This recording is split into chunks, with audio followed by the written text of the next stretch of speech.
गौतम बुद्ध की यह कहानी उन लोगों के लिए है जो अपने मन को बस में नहीं कर पाते, कि अपने मन से ही, अपने विचारों से ही भटक जाते हैं।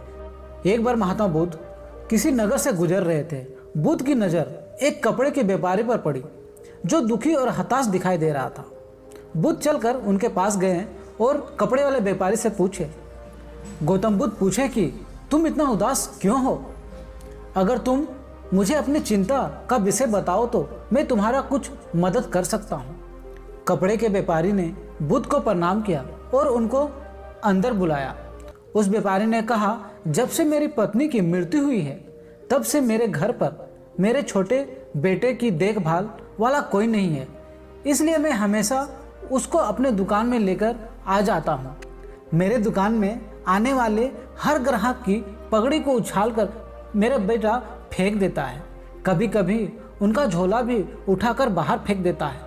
मैंने इसको बहुत समझाया, डांटा, लेकिन इसके समझ में कुछ आता ही नहीं है। बच्चे की इस हरकत की वजह से मेरे सारे ग्राहक खुद को अपमानित मानकर वापस चले जाते हैं। बुद्ध बोले, मैं तुम्हारी सहायता कर सकता हूँ, पर तुम मुझे एक वचन दो। मैं जो भी करूँगा तुम उसमें दखल अंदाजी नहीं करोगे, ना ही कोई प्रश्न करोगे। व्यापारी ने बुद्ध को वचन देता है।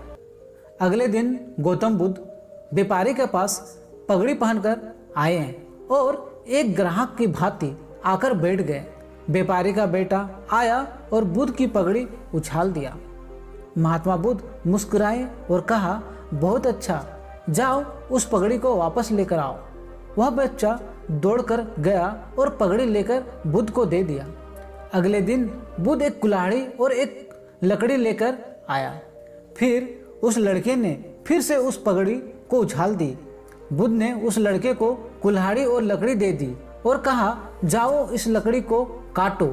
व्यापारी को थोड़ा सा डर लग रहा था कि कहीं उसके लड़के को चोट नहीं आ जाए, लेकिन उसका अपना वचन का ध्यान था।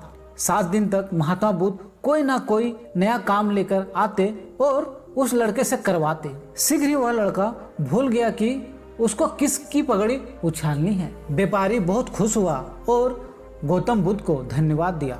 मुझे पता है कि इस कहानी और मन के बस में कोई संबंध नहीं है, लेकिन पहले आप इस तर्क को समझ लीजिए। अगर हम अपने मन को अपने हिसाब से काम करवाएंगे तो मन अपने आप हिसाब में काम करेगा और हमारा मन बस में हो सकता है। यदि मन को हम अपने अनुसार चलाएं तो हमारा मन हमारे बस में होगा और जिस काम को हम करना चाहते हैं वह काम भी परिपूर्ण होगा और सही तरीके से आप उस काम को मन लगा के कर सकते हैं। तो इस कहानी के साथ मैं लेता हूँ विदा। यदि वीडियो अच्छा लगा तो लाइक कर देना, शेयर कर देना और कमेंट्स करके बताना इस कहानी से आपको क्या सीखने को मिला।